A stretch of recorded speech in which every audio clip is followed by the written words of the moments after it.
Okay, I'm so Hello. relieved it worked. It worked. Hooray.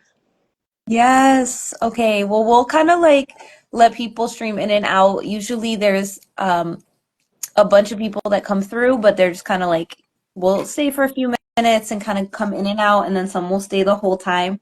Um, and we'll take some questions from them at the end. But I want to thank you so much for your time today. For y'all that are in the room right now, Suzanne is the author of the Catalyst Award nominee, The Do-Over, which I got to read the first few chapters of. It's so funny. It's so relatable. We're gonna have to have a section on the millennial relatable moments because I also went to college before things were digitized and yes, different times. We'll get Yes. into the book and all of that, but Suzanne, can you tell us a little bit about yourself, your background, and like where this book came from? Yeah. So this book, it's funny because the some of my books come from life experience. Some of them come from a conversation I've had, and it just sparked an idea. But this particular one is a recurring nightmare of mine, or was a recurring nightmare of mine, where I it's a dream. Again, maybe a nightmare where I am in a classroom and I have realized that I have to take an exam and I've never actually attended the class. Mhm. And the whole dream is just this panic dream. And it's so funny because when I went on book tour and I asked the audience who else has had a similar dream, whether it's that or you're unprepared for a presentation, something, and then you just have to on Mhm. the fly just wing it. And I would Mhm. say more than 90% of the people raise their Mhm. hands. So it's an anxiety manifesting into your subconscious Mhm. mind. And then when I wrote the book, I actually, because I wrote about this whole, getting kind of working through that worry or anxiety of mine of not being prepared. And Mhm. I ended up not having that dream anymore for months. But Mhm. now my daughter is applying to high school and they have Mhm. all these requirements that they've listed Yeah. out. And I have started that dream again, and it's about physics, high school physics. It's like, no, yeah. Oh my So it's God, not it's even so real though. it's not even anything. It's literally caused by me worrying about somebody else. And of course, Yeah. she hopefully will be able to, take physics and be prepared for an exam. But it's so odd how I just kind of that just ended up in my mind too. And now I'm worried about that. And that dream has happened twice now. So good times, So, good times. so for those of y'all who are in here or watching this later and don't know, the premise of this book is I feel like Suzanne has like unlocked a new fear for all of us because the premise of this book is that this young woman who's a best-selling author about 10 years out of college, I think, um, finds out that she actually technically didn't graduate. She's a few credits shy and she has to go back to college as like someone in her later 20s. And yeah, I think we all have that fear. Yeah. And It's actually, I think, I've met people now along the mhm, way, on tour or just like people who've written me, and there are people who have ended up credit short, mhm, and then get notified later and mhm, have to retake something to be mhm, able to clear the background check. And then somebody in the audience at a book panel of mine, she raised her hand and said, offered up that she was a background check person, that's like her job, and that oh, she wow. has red flagged people that are, and she couldn't, because of privacy reasons. She says Yeah. there are surgeons, there are Mhm, justices on courts, there are mhm, people of all like walks of life that you think just mhm, assume they have all these degrees, but they actually mhm, didn't get one thing, or along the way, and they've just continued their schooling. So they mhm. actually, in theory, should retake parts of high school or college because they are not showing up as complete. Um, I mean, so so you've it's unlocked funny because, the you fear. know, Now you're intensifying the fear for us. yes, you're welcome, everyone, for the nightmare fuel. It's okay. It's It gonna is make them want to read scary. the book. But I will say overall though, because it's relatable, and anybody can understand like why that would be the worst fear, especially for a career consultant and an author who's built her Yeah. life on giving advice to other people about their careers, and for her to find out that she didn't actually clear a background check. Yeah. She has to figure out how to make this all work, whether she goes stealthy and tries to hide it from everybody, or how to deal with that if word gets out.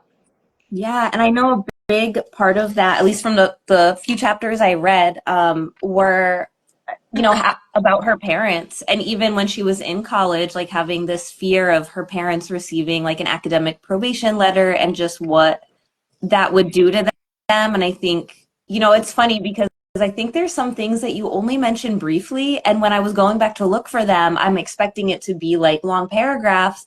And I realized you kind of captured it in just a few words, like that fear of disappointing them. But then there's also just this fear of like, being disappointed in yourself and having that exposed to other people. Like it was very complicated. What made you want to kind of portray her and bring that family dynamic in and portray her in that way? I really like to challenge myself with each book that I write.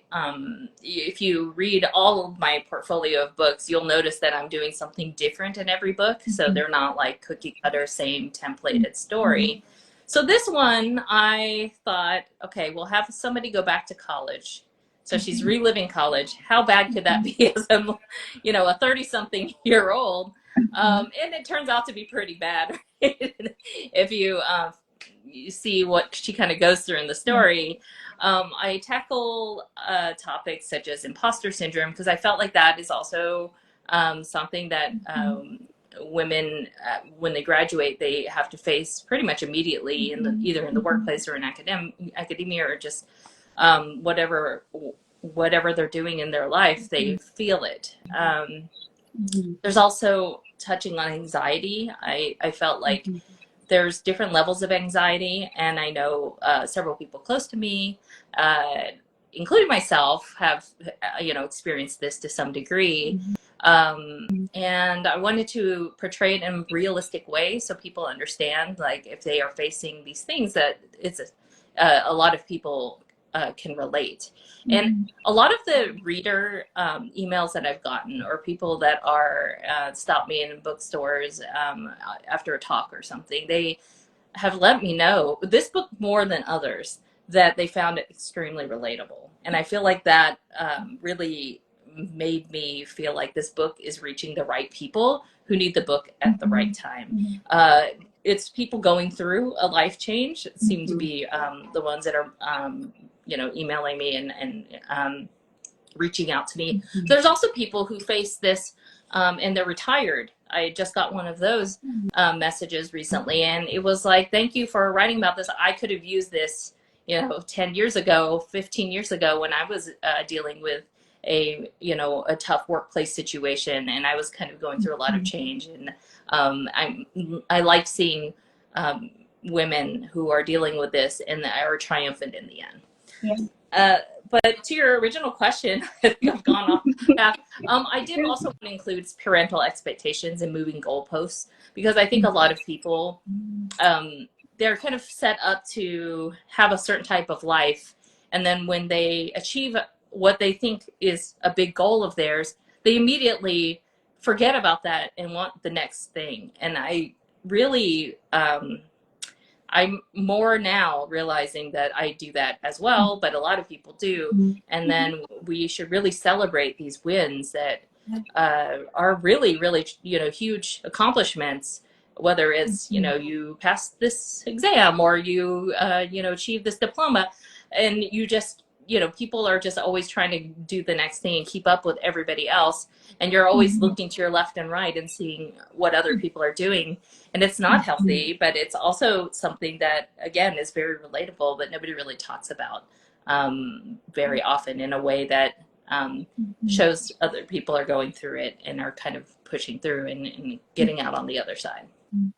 Yeah, I think one of the times in the book that I saw, I think that was starting to be introduced is like Lily, the main character's relationship with her best friend and how they were kind of the have-nots at their, I don't know if it's like an Ivy League, like alternative type of college. It kind of sounded like that, but definitely like a fancy college where most of the people are not the have-nots, right? And this desire to kind of like move out of their caste that they're placed in at the college of being on the bottom rung, and this realization that now they're sitting in a coffee shop drinking $8 coffees. And I thought it was so funny. I need to like go on a little tangent, but the most relatable moment is the Applebee's steak dinner.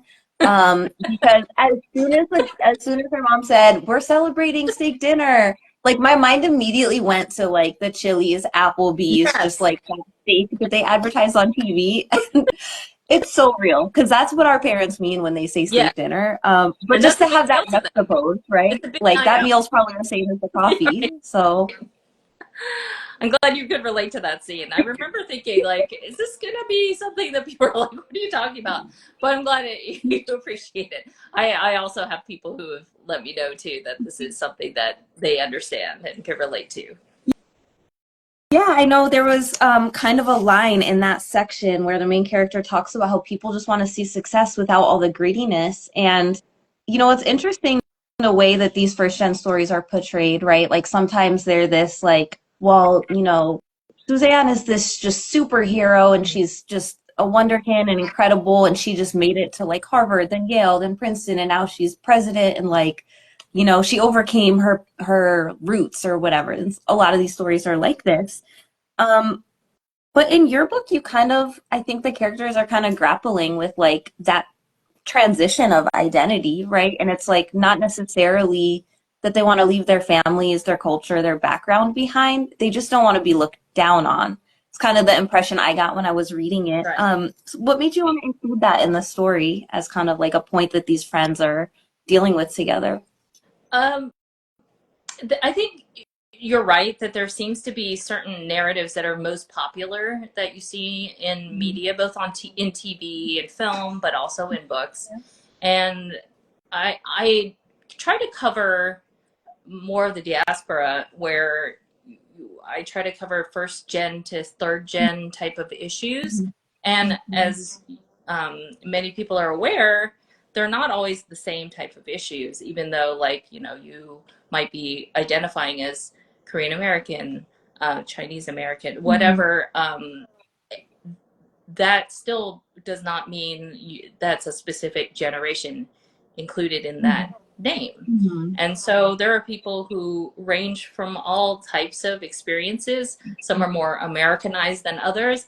Others are people that have held on to their culture very strongly, and other people have assimilated more. Yet they're all still under one umbrella. Mm-hmm. So I felt it was important because I do feel like there's a lot of stories, and they're very important stories that talk about people who have their foot in both cultures, people who have a strong tie to their origin country, and then also have their new life in another place. But that's not everybody's story. And I do believe that having more of that type of those types of stories out there is important, especially as younger kids are picking up books and reading and seeing representation. They understand that there's all types of people that might be labeled one way, but they're actually are very different. One of the book clubs that I was in for one of my young adult books, there was it was all there were non-Asians in this book club, but there are people who spoke Spanish and Portuguese, and they were all relating to this story of just feeling other. And I remember thinking, oh, like, yes, I want this story to relate to many people, you included. And it was just nice that it wasn't just like an Asian American story. It actually is relatable on many levels. Yeah, I think it's so interesting because it's a very specific point of view, right? And like you said, you did that intentionally, but it creates all of these intersections with other people's experiences when you are telling this very like personal type of story about this one character's life. And I mean, as y'all can see, I'm also not Asian or Asian American, but I was like reading it and laughing. I'm telling you, this Applebee's thing, I feel like this is what's bringing all the like immigrant and working class moms together is just the love of the Applebee's steak dinner. I don't know. I was just like, this is like chef's kiss, so genius. I don't know if you can tell, but I just love that part. I thought it was so funny. Um, Let me see. I have so many questions for you. Let's see. Oh, a couple other things. And again, this is just in the first few chapters, so y'all, I'm not like spoiling anything. It's kind of setting up the story. But she has a breakup in her senior year of college that she references, and how that really destroyed her grades and Mm-hmm. everything kind of led to this situation that she's in now. And I know there potentially that love interest gonna pop up later on in the story when I get to those chapters. I'm looking forward to that. So what does that like romantic element bring into it? Is it just something for fun? Is it something deeper for you? I love the idea for this story to be a second chance story, both in career and love.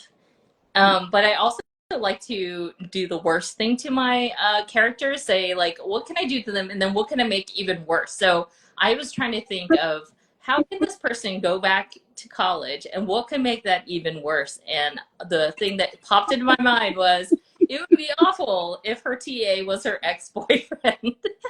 And I ran with that one and had so much fun because that sort of naturally led into a dual timeline like story. It's not a pure dual timeline that's like equal weight on both present and past, but you do get glimpses of the past to see how she ended up where she ended up, and also where their relationship fell apart. So you could see where, when she sees him, she's not really thrilled, and you wonder along the way why, what happened, and then by the end of the story, you definitely see what transpired between them, and then it becomes the question of can they overcome this? Can love win?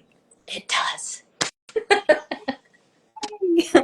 Well, I mean, I think you've unlocked like another fear for me and probably people watching, which is like, yeah, having your ex be like your boss or your professor or whatever. So you're two for two on new fears. I'm not more than Um, you're welcome, everybody.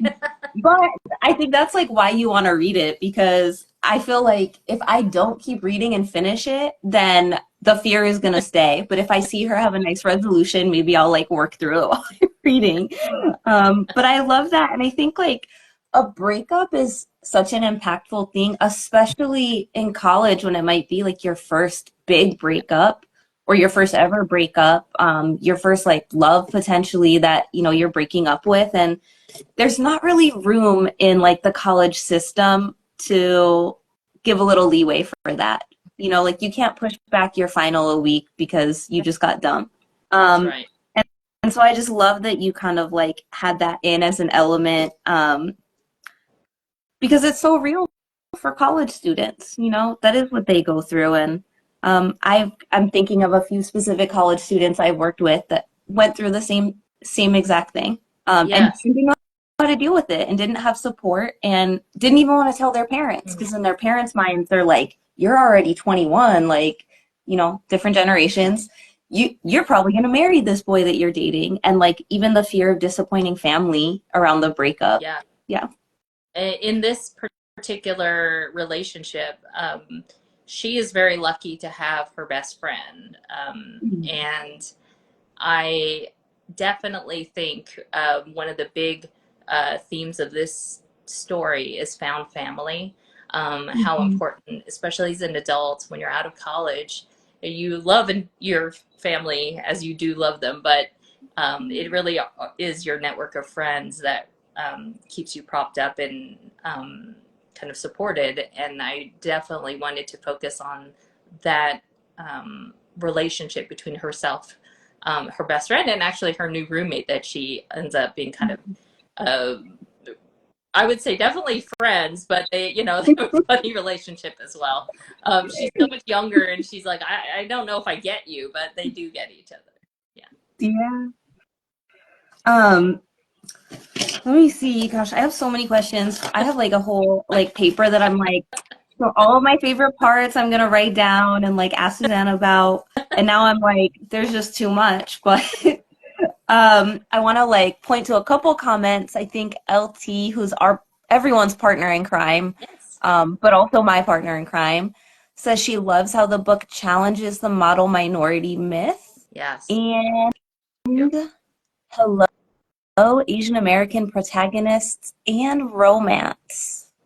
This is just making me think like, is there a rom-com in our future? Are we gonna see this on the big screen? Because I'm thinking of like Crazy Rich Asians. I feel like that was one of the first ones that was like super, super mainstream that had like an Asian romance at the Yeah. center, right? Well, I'm So is I'm the deal for hoping next? I'm hoping with all the new media coming out that focuses on Asian American ensembles, that there is that sort of continued interest in stories like this one, where I'm ready for you it. have Asian American characters as the main heroes and not the sidekicks.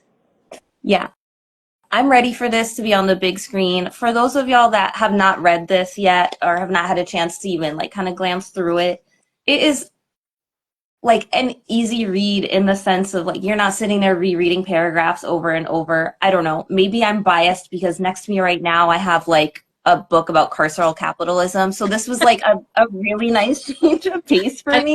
Know what you mean. I'm pushing through a book right now, and it's one of those ones that are widely acclaimed, and I'm just really going through it very slowly.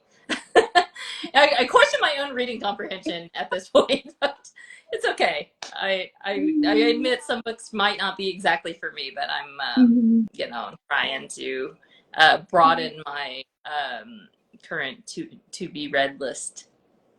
Yeah, well, I would say y'all who are watching, listening, whatever, add this one. It's so nice, I think, to have these stories that are not like I don't know, just reliving our like first gen or immigrant family like trauma, torture, like all of that and just only focused on that, which I think in like a lot of the academic side about first gens and immigrant families going from like, you know, down, like you said, to three generations, like a lot of times they focus on these so-called deficits or the challenges, the barriers.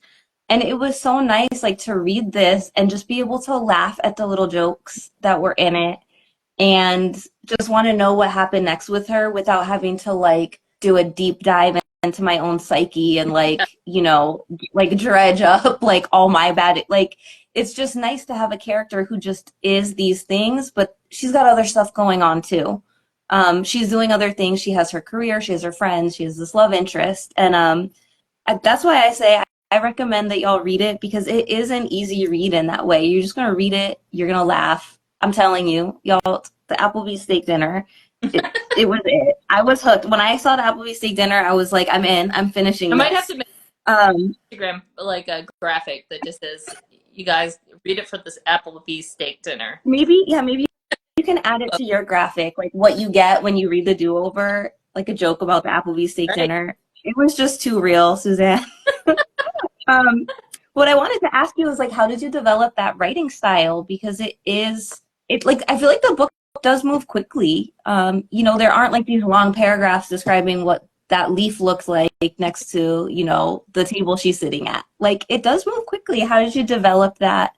And then kind of solidify it?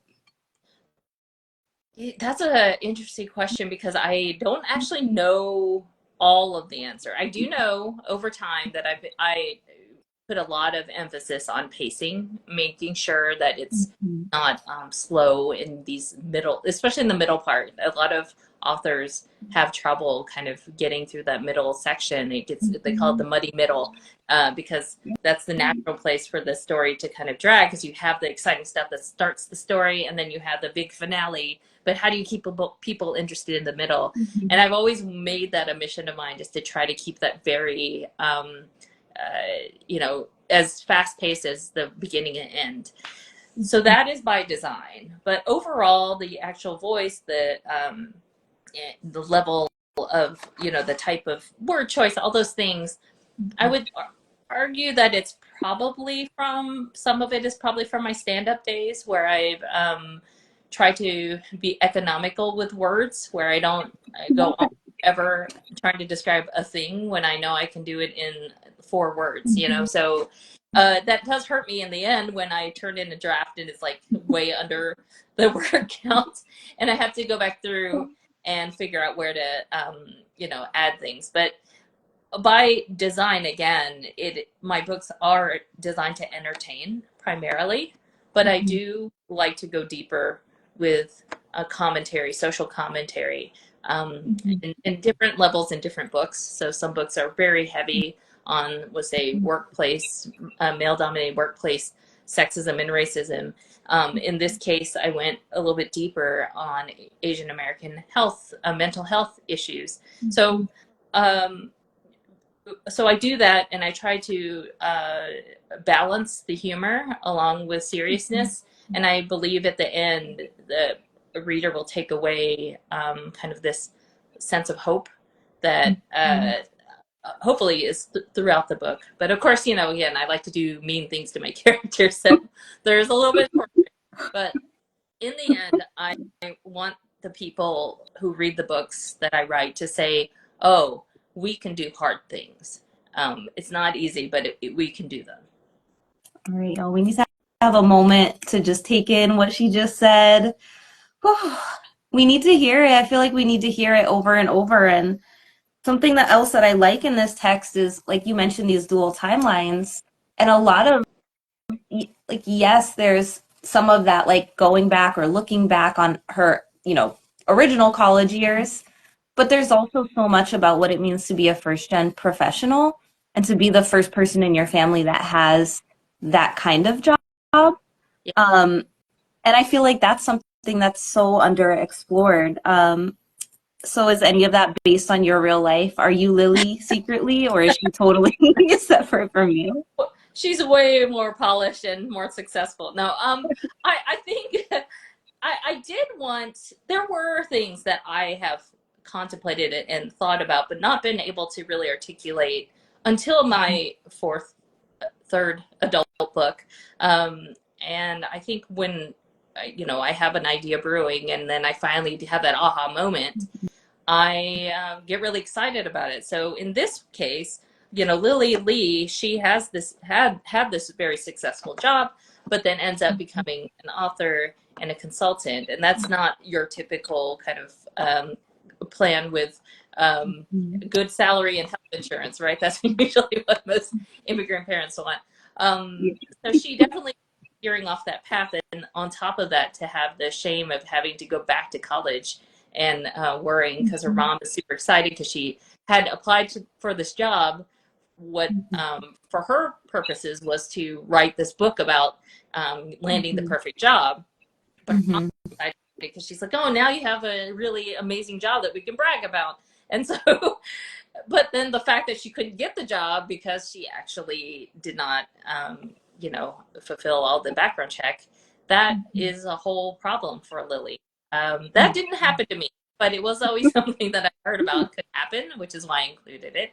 There's a notion that of and kind of parental expectations that I include in this book that I haven't in others, where I think she just feels like she, like she finally gets to talk to her parents about it more openly, that maybe isn't as explored in other books or media that you read or consume on TV.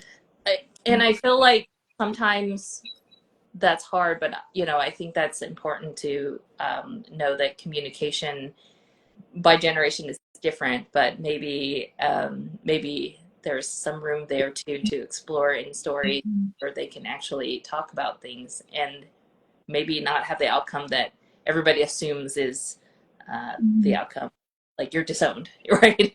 Yeah. Oh, it's interesting because I feel like that theme has been coming up in a lot of the stuff that we've been like reading or watching for the Catalyst Awards. Is also something like back in my, I don't know, first year of grad school. I did some interviews with first gens and they all talked about that. And it was like this pattern of everybody's hiding something from their parents for their own Yeah. good.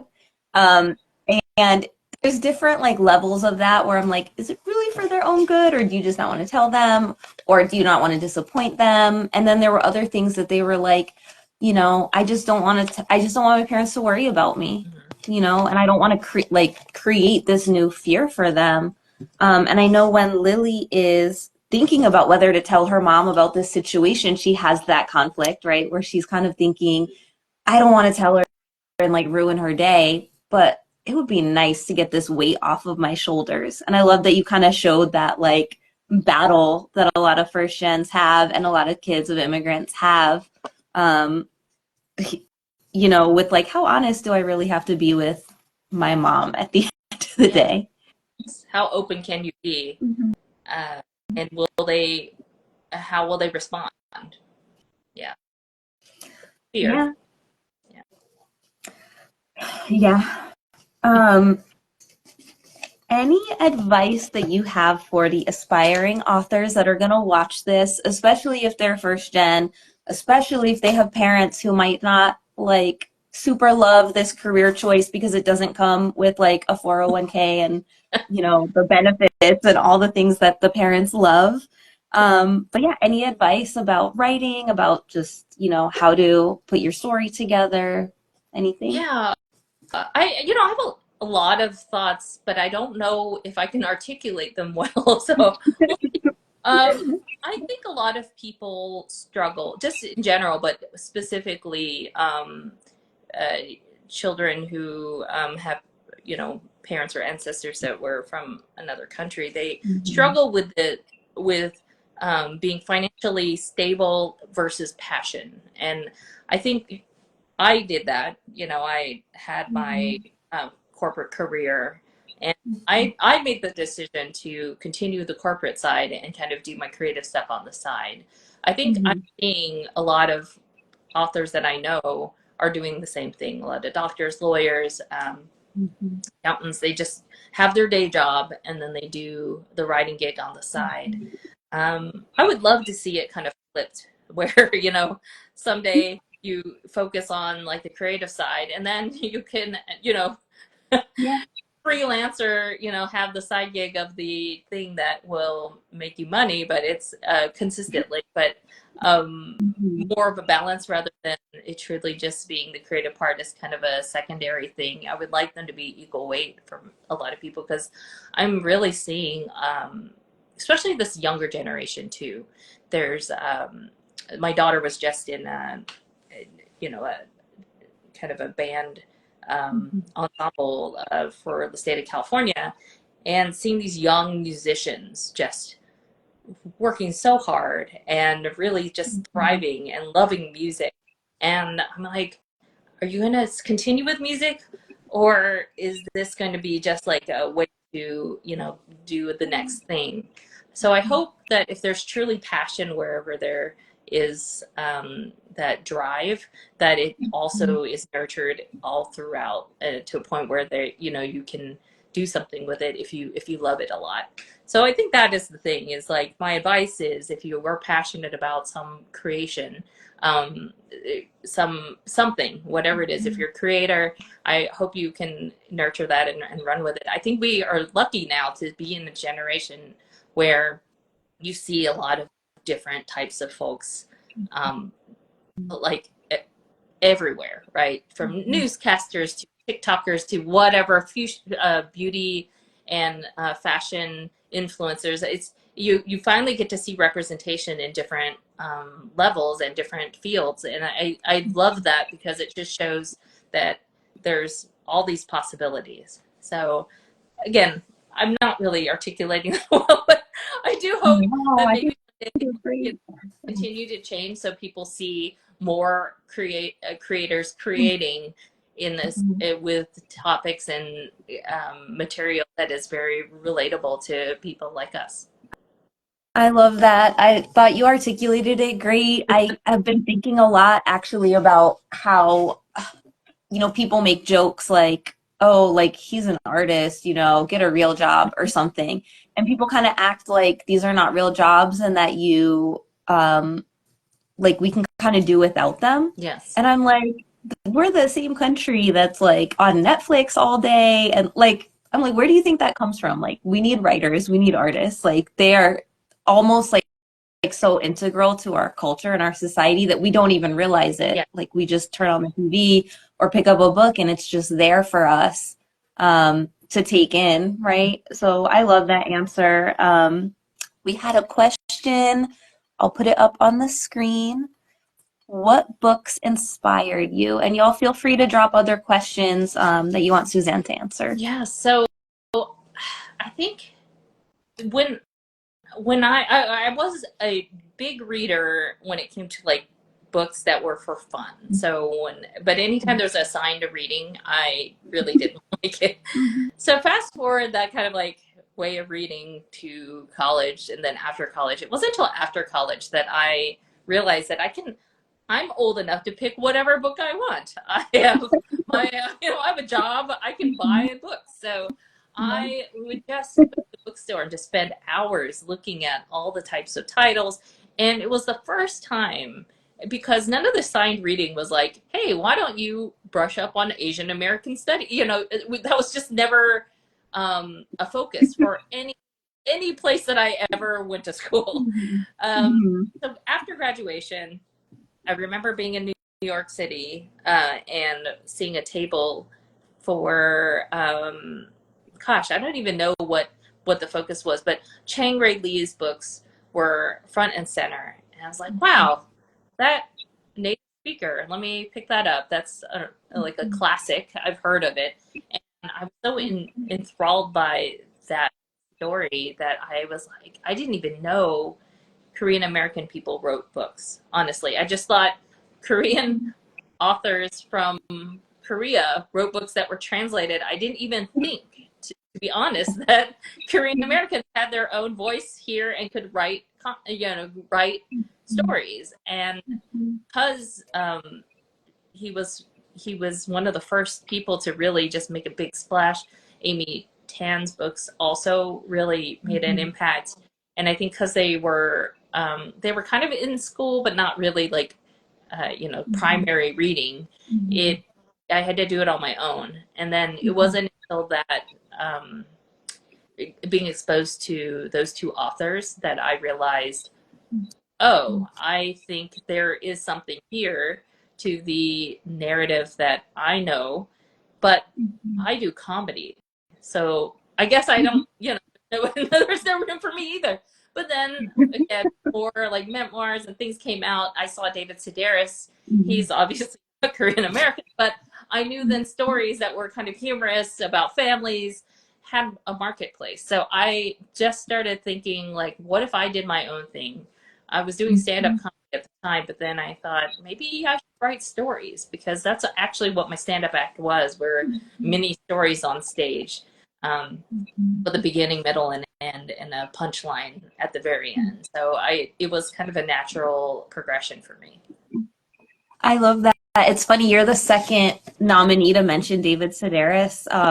One of the nominees for Best Memoir, so like a different category, but it was her first book, and she pretty much said the same thing, that, these collections of essays, I'm pretty sure I have a few of them behind me, but I don't organize my bookshelf, so they could be anywhere. But she kind of talked about that too, how like you can tell a story, but you have the chance to kind of put your own spin on it, and you can make it funny. You can have moments of like levity or moments of, that are a little more serious. And like you mentioned before, you can control the pacing and control kind of like all those transitions. And I guess y'all, if you're watching, you need to read some David Sedaris, because that's inspiring everyone to write their books. But I think it's true. It's like we kind of forget sometimes that our stories are deserving of being told. And sometimes it takes like seeing an example of someone who's not like the mold, whatever that means, Yeah. To kind of like push you.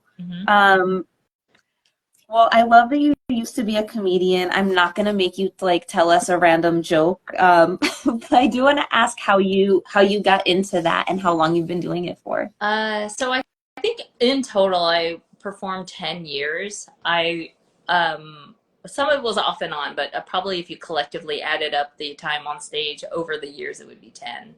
I actually started on accident. I was looking to be a humor writer, and I met through a Google search. I met somebody who was, fit that category. It was Korean American humor writer, but it ended up she was actually a stand-up comic. I guess the web searching wasn't very strong back then, but I ended up with and I said, "Oh, let's meet up." And she said, "Sure." And then we met up, and she was sad that I said, "Oh, so what kind of comedy do you write? Like, what's your writing background?" She said, "Oh, I write my jokes."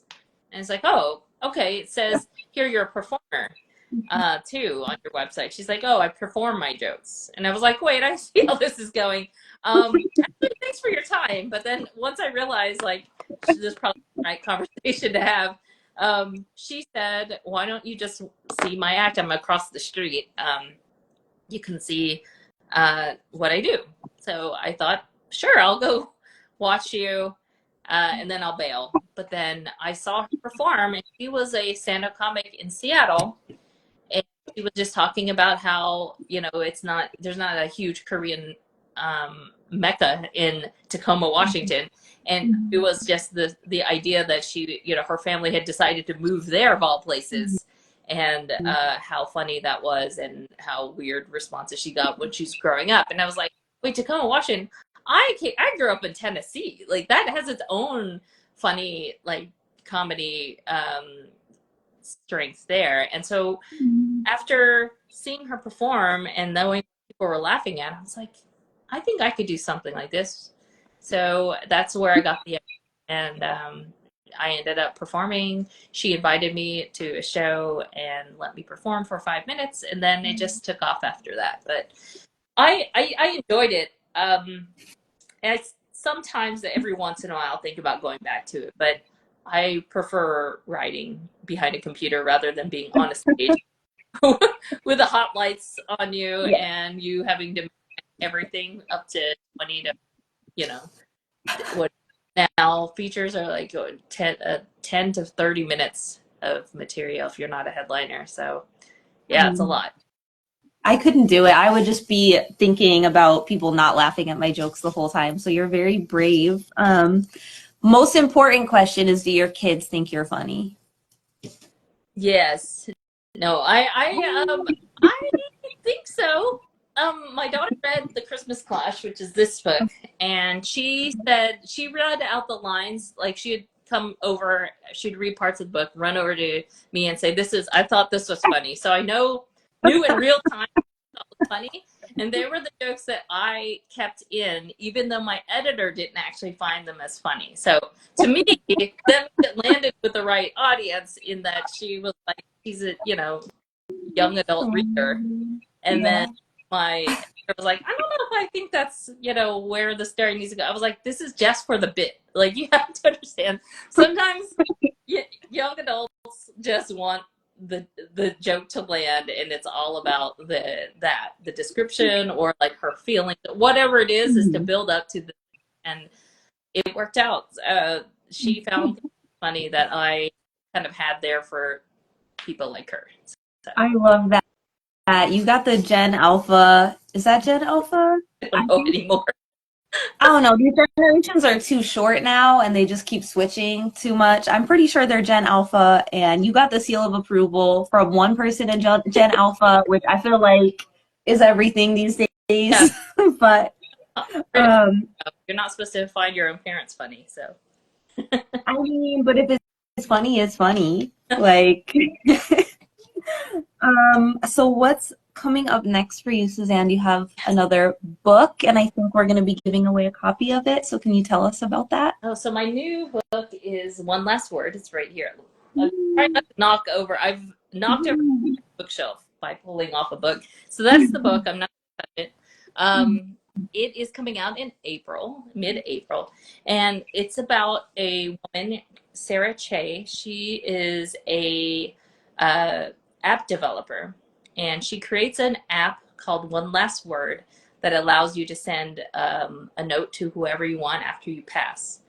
So one drunken night, she and her sister just start writing these, draft messages and later find out that they were released and they were sent to her parents, her former best friend, and her unrequited crush from high school. So the whole book is about dealing with that. Plus, at the same time, she's trying to get funding for her business and ends up into a prestigious, getting into a prestigious mentorship program.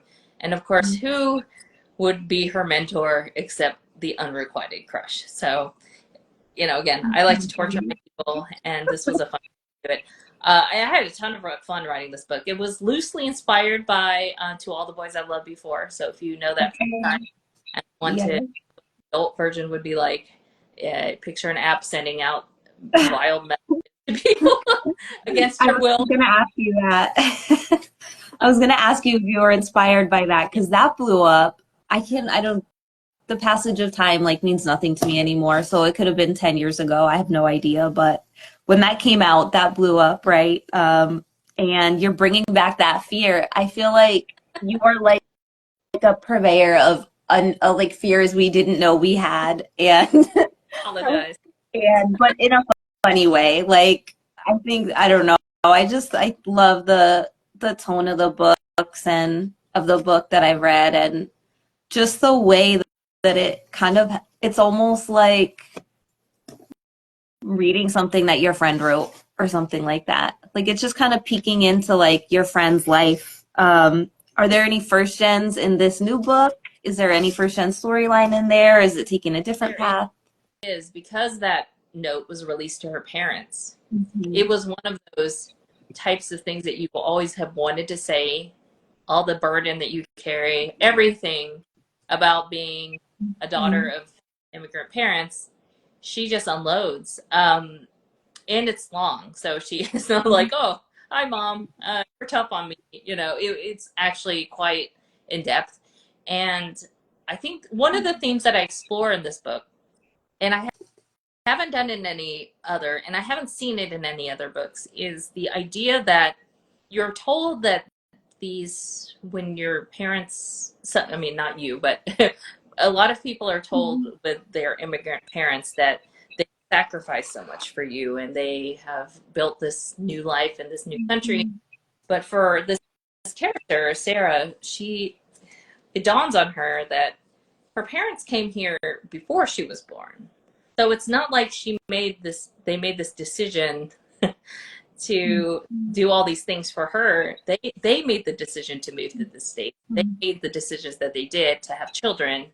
And to say then, in her mind, that we did all of this for you, she's like, I didn't ask for you to do all this for me. You came to the country and you made these decisions, and now I'm with that. It's not like you thought, oh, if I happen to move to this country and have a daughter named Sarah, and she happens to want this type of job, these are all the things that we're going to do. It sort of hits her that it's not like they did everything for her. As the narrative goes, it's actually a little misleading to say that we sacrifice everything for you.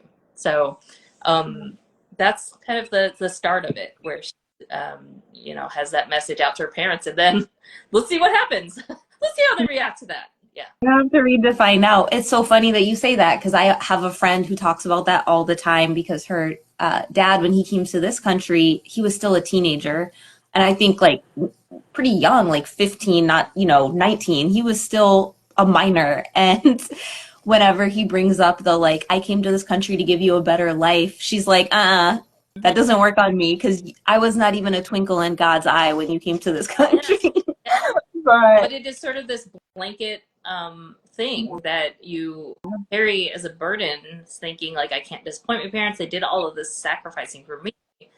But maybe not the entire truth of it. And actually there's more to it that is less about selflessness. And it's actually they just made some decisions that you were born. Yeah.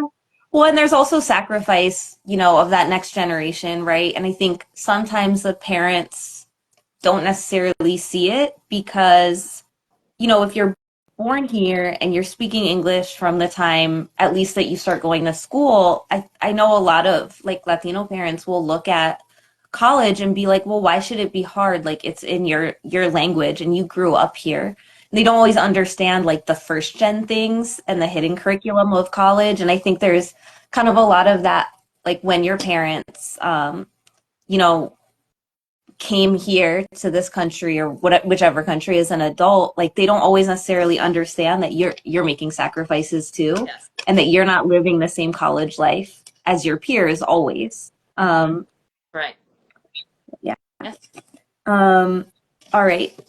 So I am going to, let's see. I know we have an advanced reader's copy of this book. Sadly, I cannot win it, so I'll just have to add it to my Kindle like all the commoners. But someone from this who came in, who stopped by, will do like a random drawing and get you a copy of that book. And that's courtesy of Kathleen Carter Communications, Thank you. which is Suzanne's, is that like PR? Yes, not publisher, PR. You Publicist. can tell I don't work in this world. I'm in higher ed and I don't know any of these words, but Yes, she's our superstar publicist.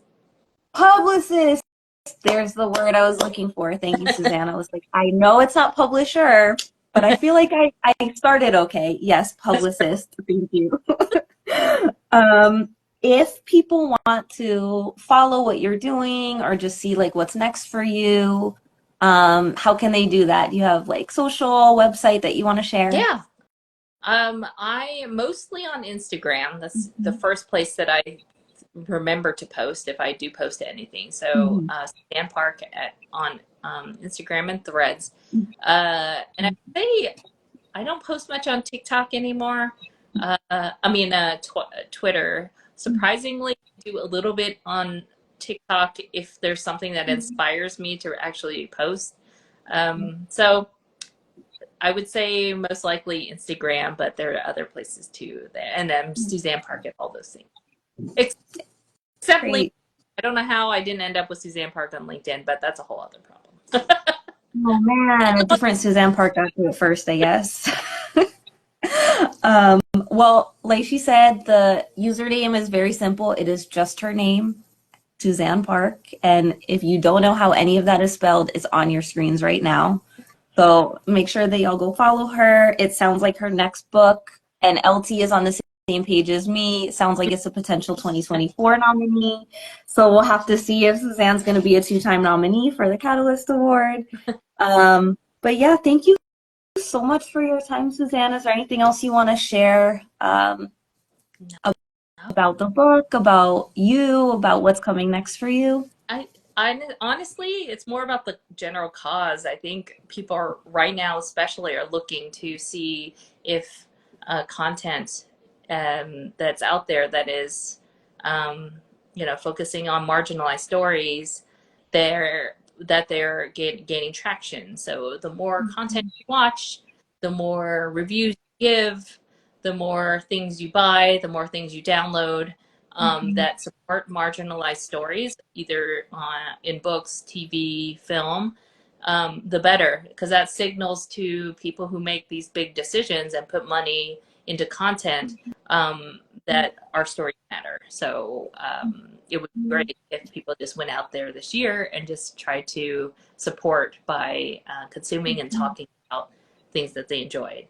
Yeah, I love that. That's a great last word. And if y'all go see one of these movies that Suzanne's Yeah. talking about, go opening weekend, please. Don't wait.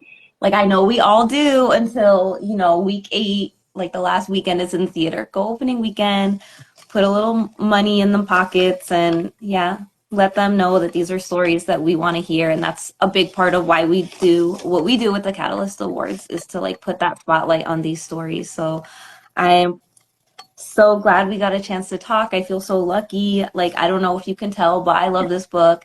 I needed to read this because I was just like, eyebrow deep in dissertation stuff. And it was just like such, honestly, a weight off my shoulders to read it and just laugh at something. And y'all go grab this book. If you have not been convinced by this conversation, you could download a free sample to your Kindle and read the first few chapters and check it out. But definitely keep an eye on this one and then the one that's coming out, which is One Last Word. Thank you so much for having me. This is a great conversation, and I'm glad we got to discuss in detail some of the things, the deeper themes of the book. It was nice to be able to do that. Yeah, thank you so much. We'll probably be back for the next one. Who knows? So,